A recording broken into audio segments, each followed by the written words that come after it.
May Allah subhanahu wa ta'ala bless every single one of you. Jazakallah khair for spending your time to engage in this topic. I'm aware that time is extremely important, alhamdulillah. So today we're going to be covering atheism, unnatural and absurd. Now, you have to understand at this stage, at this level, we're not going to be covering all of the academic nuances. This is a level 1 course. There are more advanced courses and there will be more advanced courses with Al-Balagh Academy. And we're going to be unpacking more of the concepts, more of the theo-philosophical nuances. So it's a conceptual based seminar.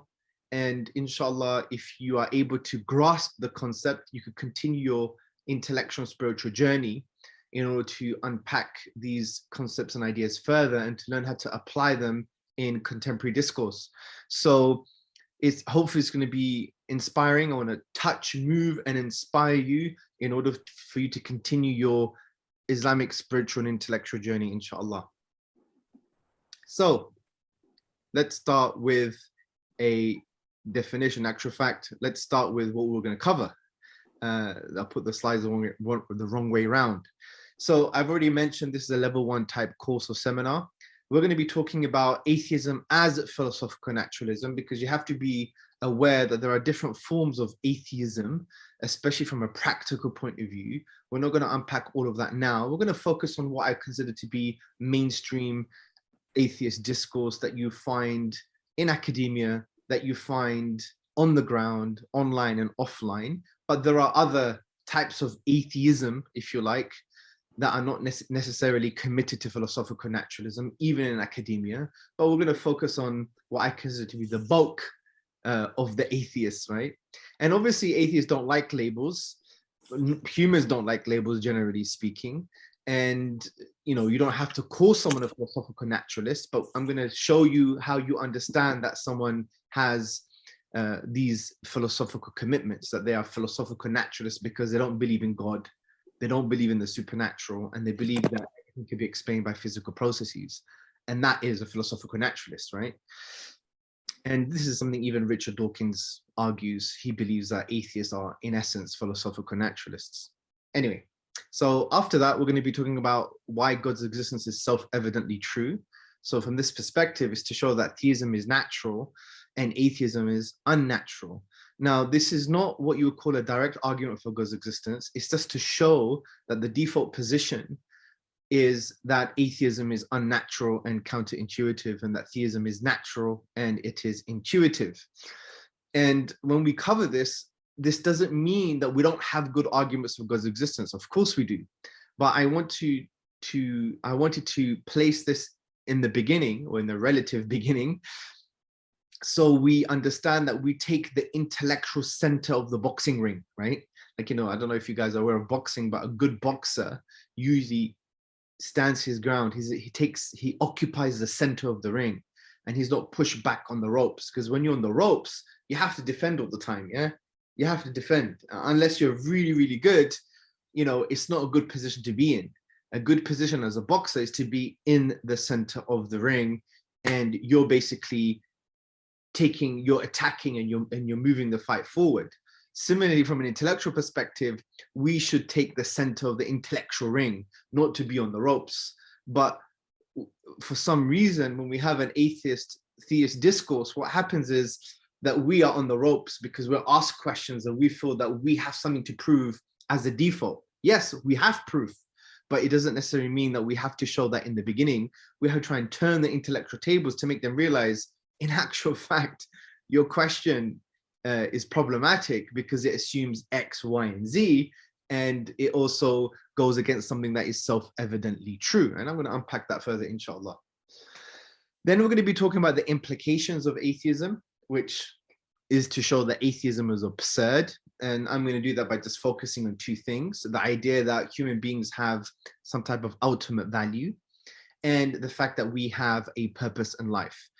Philosophical naturalism cannot make sense of ultimate value and cannot make sense of this intuitive force within us that we have some type of purpose.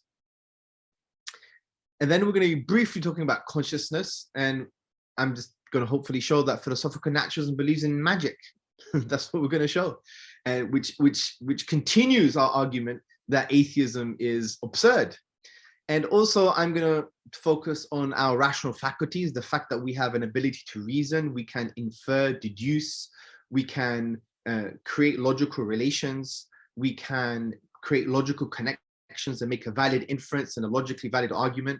The ability to do that cannot be made sense of under philosophical naturalism, and therefore atheism is irrational. And I'm going to explain that a little bit more further. So hopefully we're going to cover all of this, give you the concepts, but at the same time, the very important caveat that there's so much more to be discussed. There's so much theophilosophical detail depending on what level you want to go, and obviously we can't give you everything by virtue of that, and that's where you have to take this stuff in stages. So this is the basic level 1 conceptual stage, inshallah, which is very important.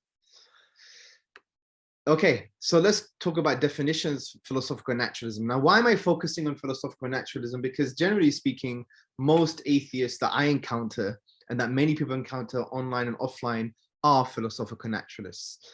And you know, Richard Dawkins in his book, The God Delusion, in his fiction book, right, The God Delusion, he basically argues that atheists are philosophical naturalists. He says that an atheist believes there is nothing beyond the natural physical world.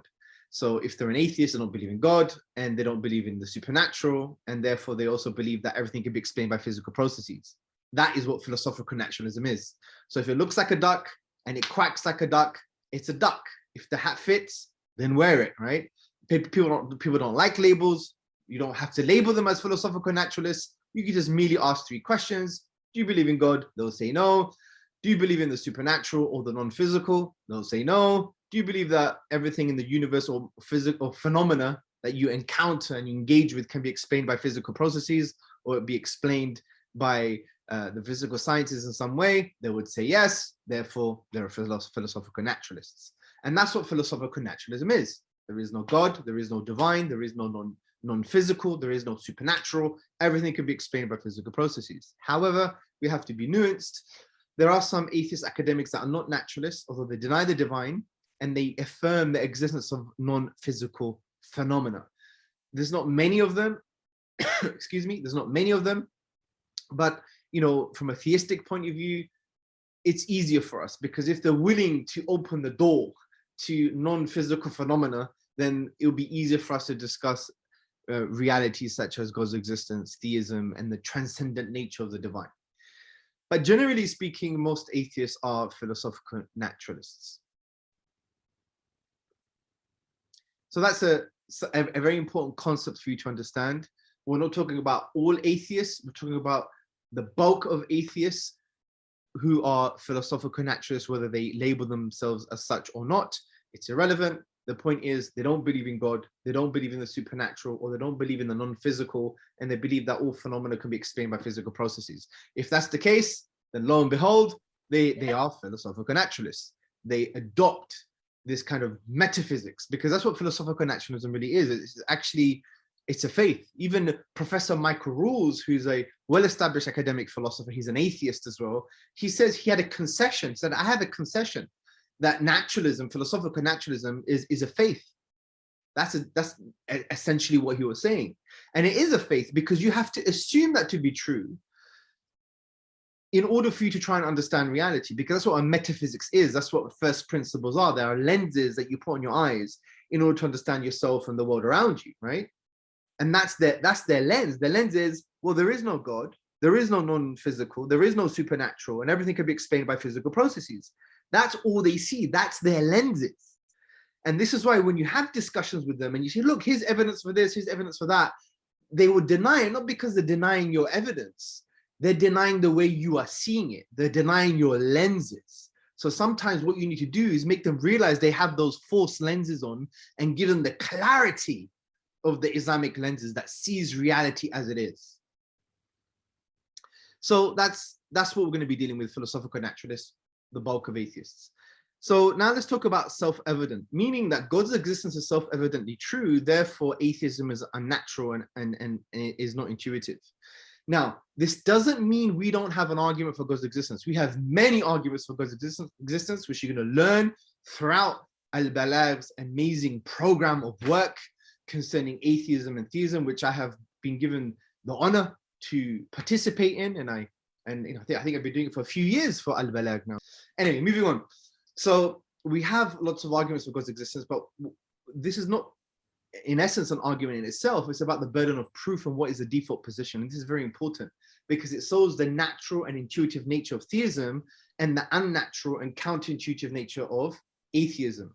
So it's going to help you realize that it's the atheist that carries the burden of proof, not the Muslim.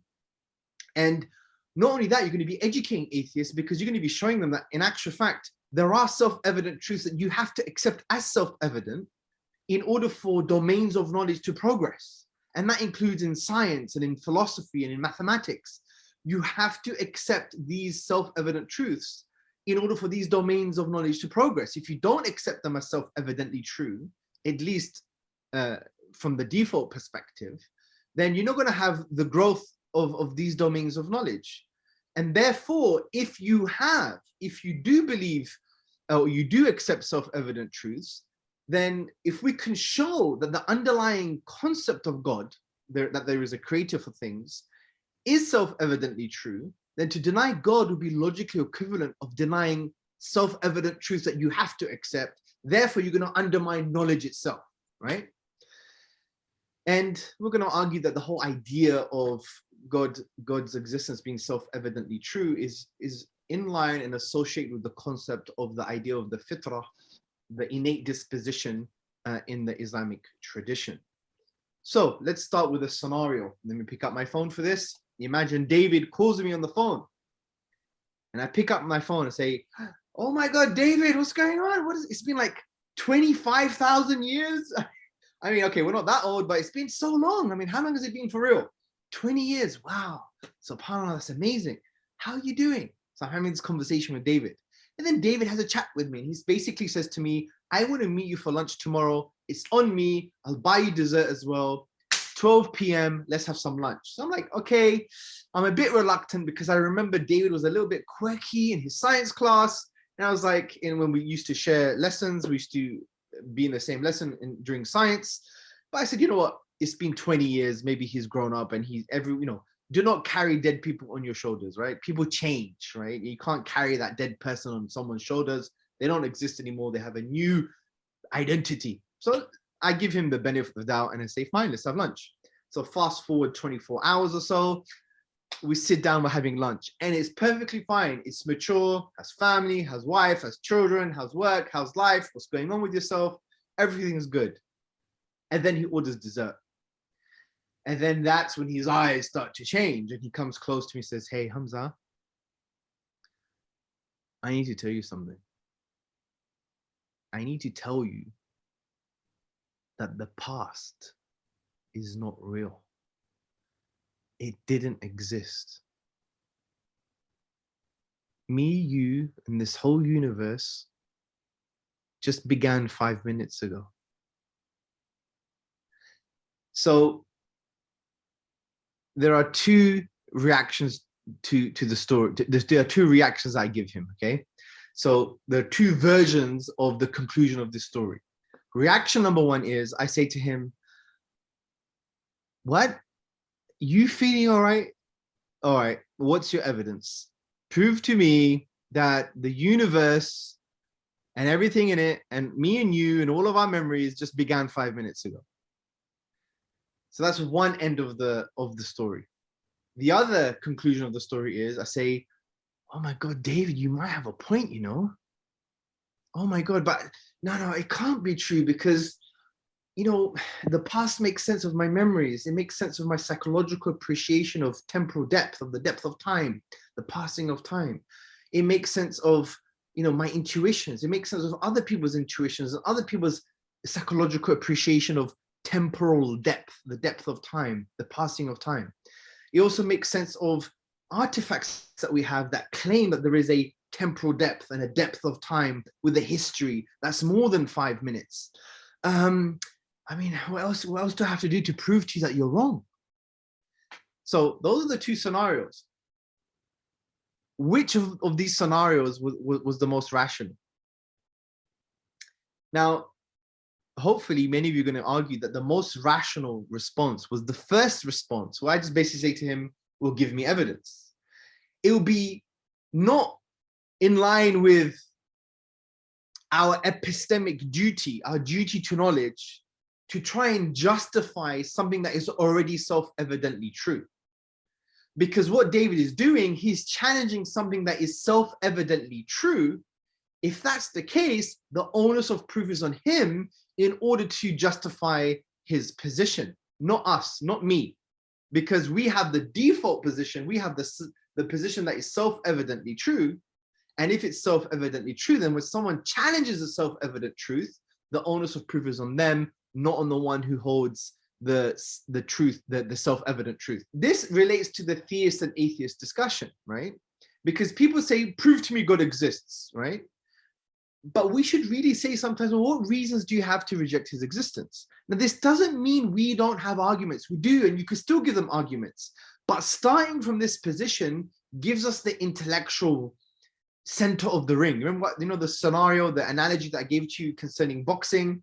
In boxing, you have to take the center of the ring. If you're on the ropes, you have to defend all the time. It's quite risky. But if you're in the center of the ring and you take the strong position, then you're more likely to win.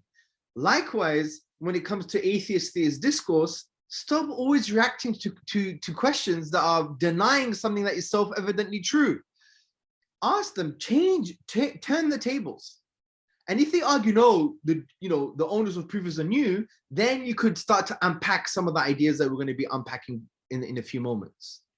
So let's first understand, what do we mean by self-evident truth? Now, self-evident truth is not an idea that I've just picked up from thin air and just made it up. No, this is known in philosophical discourse, and it's related to other concepts in philosophy, such as axioms, first principles, philosophical assumptions, and foundational truths, right?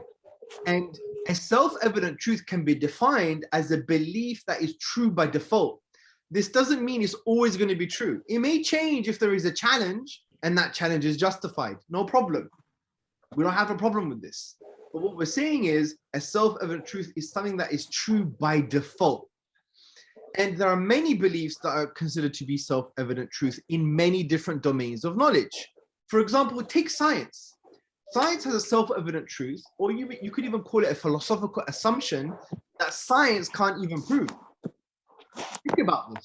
And this is what people don't understand, this, that science has its own philosophy. Scientists have to adopt certain axioms, self-evident truths, philosophical assumptions in order for science to make sense of itself, in order for the domain of knowledge of science for it to progress and grow.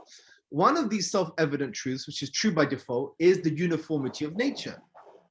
They have to accept that nature is uniform. If nature is not uniform, then you can't have scientific knowledge.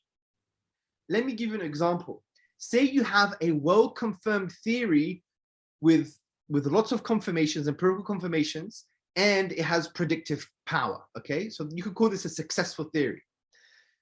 This successful theory is only going to have a limited number of observations. It's not going to have all the observations of a particular phenomena, right? It's going to have always a limited number of observations. But it's got enough observations to actually start to justify itself and say this theory makes sense of the observations that we have hand. Therefore, this theory can be applied to all of the phenomenon that we're addressing. You can only do that if you assume that nature is uniform. That what is the case for this particular set of observations would be, or phenomena, would be the case for all of the phenomena, right? Let me just give you another example. Let's take the Darwinian mechanism. Now, generally speaking, the Darwinian mechanism is a successful theory in scientific language, and that has a high epistemic status, it has high status of knowledge, of truth for the scientific community. And the Darwinian mechanism, notwithstanding its philosophical problems as well, but the Darwinian mechanism is a successful theory from the point of view that it has lots of confirmations and it has predictive power. Now, what does the Darwinian mechanism do? It's a theory. It's a theory that explains biological change, that biological phenomena change in the most simplest way. Okay, that's the best way of putting it. We have evolution, which strictly speaking is biological phenomena change, and the Darwinian mechanism is the theory that explains biological change. Now, given the fact that the Darwinian mechanism is a successful theory, it has confirmations and it has predictive power, and it makes sense of the observations that we've had so far of biological change, right? But given the fact that the observations of biological change that we have observed are limited, we haven't observed all of biological change. We haven't even discovered what 90% of the oceans and the seas, right? Something like that. So we haven't observed all of biology and all of biological change, but because we have enough confirmation and the Darwinian mechanism has predictive power, then the scientists can assume that the Darwinian mechanism explains all of biological change, but they've never observed all of biological change. They can only do that. They can only say that. They can only have that positive knowledge in science. Science can only progress in that way if and only if they assume the uniformity of nature. And it's an assumption. They have to assume that nature is uniform in order for scientific knowledge to progress and grow. Also, take, for example, the existence of other minds. That's also self-evident truth. It makes sense of our internal understanding of who we are. It makes sense of our inferences that we make from other people and how they behave and interact with us is very similar to us, therefore they have a mind too. But can you really prove that the person you're talking to actually has a mind? They may have a brain, but do they have a mind? Do they have consciousness like you? The only consciousness you're experiencing is your own inner subjective conscious experience, is your own reality. Can you now go into someone else's reality and experience their inner subjective conscious state? No. So can you really prove they have a mind? No, not necessarily, not in that way, but you have a strong self-evident position. It's true by default. That's if you have a mind and you're very similar to other human beings, they have minds too. That's a self-evident truth. That's true by default. If someone challenged that and said, hey, you're the only person with a mind and I'm the only person with a mind and every other human being is really a zombie, right? Or there's some kind of biological robot or android without any, inner subjective conscious experience, without any mind or consciousness. We're not going to accept that unless they could prove that, because we have something that is true by default, which is the fact that everyone has minds. Also, the reality of the past, like we mentioned with the example of David calling me. This is self-evidently true because the past existing makes sense of our memories, collective memories, our experiences, our artifacts, our historical documents, our understanding or our psychological appreciation of the temporal depth of time. That becomes self-evidently true for us. It could be the case that the universe was created 5 minutes ago with all of these memories and the histories and so on and so forth, but someone needs to prove that. The onus of proof is on them. So hopefully I've given you some examples to make you understand that the idea of self-evident truths is not something that we just make up. It's related to axioms, first principles, philosophical assumptions, foundational truths, and so on and so forth. And self-evident truths are necessary for domains of knowledge to grow, like the example I gave with the uniformity of nature and science itself. Okay. So as I said, self-evident truths are true by default, but they can be wrong. Okay, but we accept them until we discover empirically or philosophically that they are false. So from this perspective, the onus of proof is on the one that is challenging a self-evident truth. This is something that we should be, this is a key concept. Someone who challenges a truth that is self-evident, it's self-evidently true, it's true by default. If someone challenges that, the onus of proof is on them. And that's why you should react to them by saying, what evidence do you have to reject them? What evidence do you have to reject that time, that the past didn't exist? What evidence do you have that nature is not uniform? What evidence do you have that there is no external world, right? You know, this whole debate between, you know, the realists and the idealists, you know, is there a real external world? You know, in science, they have to accept the self-evident truth that there are external causal connections, right? Generally speaking, they have to accept external causal connections. Can they really prove that? Maybe everything is just in our minds, but they have it as an assumption, a self-evident truth, in order for that domain of knowledge to grow, and so on and so forth. So when someone challenges a self-evident truth, the onus of proof is on them, okay? And we've already gave an example of the reality of the past. That the past did once exist as a self-evident truth. David, in our example, challenging that, he has to provide evidence or justification. So let's unpack this a little bit further. There are some characteristics of self-evident truths. And by the way, these are not criterion. If they are criterion, then they're not self-evidently true anymore. They are characteristics. We know what a self-evident truth is, and then we see these characteristics. We're not saying in order for that to be self-evidently true, it has to be A, B, and C. We're not necessarily saying that. We're saying there are characteristics of self-evident truths. And what are these characteristics? Universal, untaught, natural, and intuitive. So what does this mean? Universal means not that everyone has to believe in it, or everyone will believe in it, but rather it's not a product of a specific culture or social conditions. So think about the self-evident truth that the past was once the present. The self-evident truth that the past was once the present is not a product of a specific culture or social condition. So we don't get this idea, this self-evident truth from, I don't know, the Chinese culture or the East African culture. We don't get it from that. It transcends a specific culture or social conditions. So this is what we mean by a self-evident truth being universal. It's not a product of a specific culture or social conditions, and the belief that the past was once the present is a good example of that. Because you'd have people in Kenya, you'd have people in China, you'd have people in Germany, you'd have people in the UK believing that the past was once the present. Okay, number two, untaught. What does this mean? This means that it's not based on any external information transfer. So nothing external to your introspection, like a teacher or external knowledge, was given to you, or they came to you and taught you this piece of information.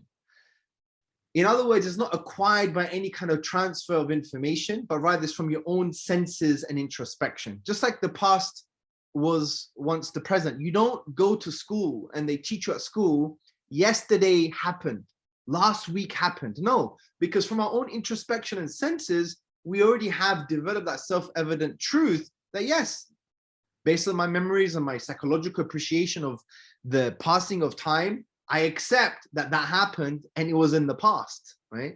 It wasn't now, it was before now, it was prior to now. So, and that's the same thing with the example that we've given about time, about the past being once the present. The past is the reality, as I just mentioned. Number three, it's natural. Actually, let's put these together. Number 3 and 4 really should be put together. It's natural and intuitive. What does natural mean? That it's formed through the natural functioning of the human psyche, a human cognition. And it's the most simple and most comprehensive interpretation of a thing or the world, okay? So it's intuitive.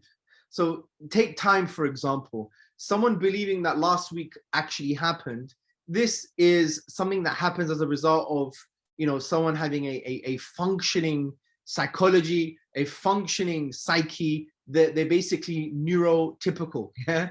They're not, you know, they don't have any kind of cognitive distortions, right?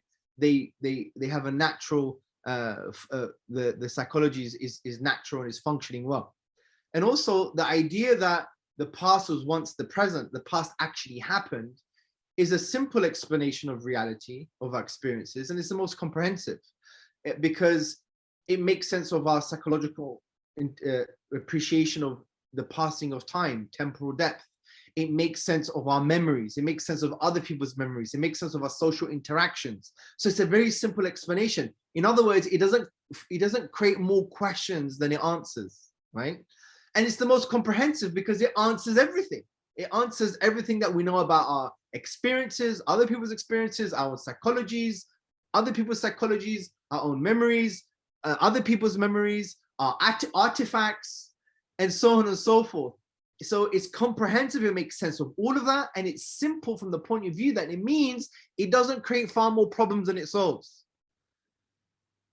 Now, if you didn't believe that the past was real, it's not a simple explanation anymore, meaning it creates far more questions than it solves. Because then you're going to start thinking, hold on a second, if the past wasn't real, how can I make sense? Why do I have these memories? Why do other people claim they have these memories? Why do I have an appreciation of the psychological appreciation of the passing of time? How comes we have all of these artifacts? How comes we have a calendar? How comes we have this idea of history, this body of knowledge called history, and so on and so forth? It raises so many questions, right? And it's not a comprehensive interpretation of reality because it's not answering anything. So these are the characteristics of a self-evident truth, and we're given time as an example. Now, let's talk about the basic idea of God.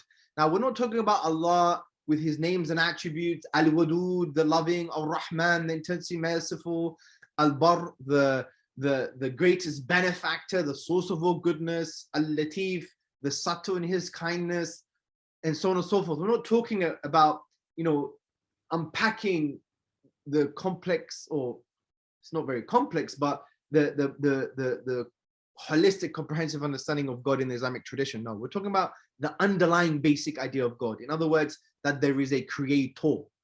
There is a creator for things. That's what we're talking about, okay? The argument here is that the basic idea of God, from the perspective that there must be a creator for things, is a self-evident truth. And we see that this basic idea of God, in other words, there is a creator for things, is universal, untaught, natural, and intuitive. It's a self-evident truth. So it's universal because we know it's not the product of one particular culture, it's cross-cultural. It was not based on specific social conditions.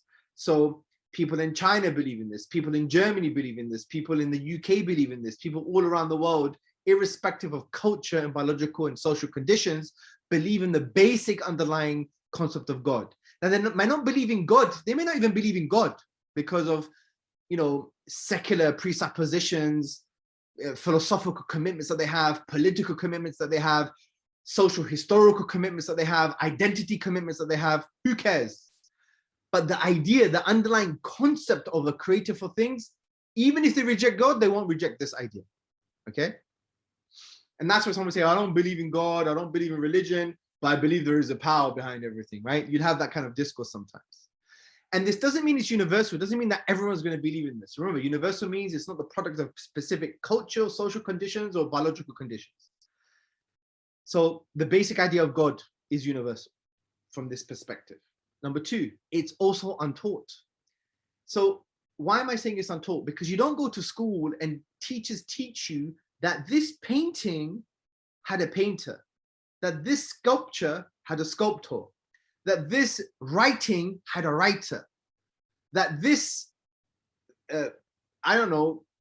complex playground, had our architect or set of builders or someone put it together. Or when children see Lego, right, being, say it's a castle, it's all made of Lego bricks, they don't intuitively say, hey, that just arranged itself. They say, no, someone put that together. So from that perspective,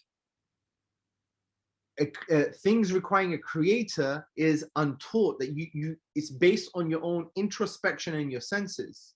In other words, things that emerge require a creator or some kind of prior causal conditions. This idea itself is untaught. You don't learn this at school. You don't go to school and someone says, hey, that amazing artwork, that a painter did that, right? It didn't just happen by itself. Or when you see brickwork, and you see like this castle of Lego bricks. These are toys, right? For those who don't know, the child doesn't have to be taught someone put that together. They've already established that self-evident idea that things that emerge, things that require a creator, things that emerge require a creator or some kind of prior causal conditions. That is an untaught self-evident truth. Also, this idea that things that emerge, that come into existence, that are formed, require a creator is natural and intuitive. It's based on, no one's going to deny a painting didn't have a painter. No one's going to deny that the Lego castle didn't have someone that put it together, and so on and so forth. No one's going to deny a building didn't have a builder, right? And it's intuitive because it's the simple and most comprehensive explanation for reality. Because when you say that there is a creator for things that come into existence, for things that are formed and merge, it's simple because it answers the questions. It doesn't create more questions, right, that you can't answer. And it's comprehensive that it makes you understand reality. Take the universe itself with its complexity and even things on earth. The natural, basic, self-evident perspective is that there was a creator or some kind of causal conditions for all of this to come into existence. To deny that, it raises far more problems. Like, how can this form by itself? How can something come from nothing, and so on and so forth? So it's not comprehensive. It doesn't make you understand reality. And it's not simple from the point of view that it creates far more questions than it answers.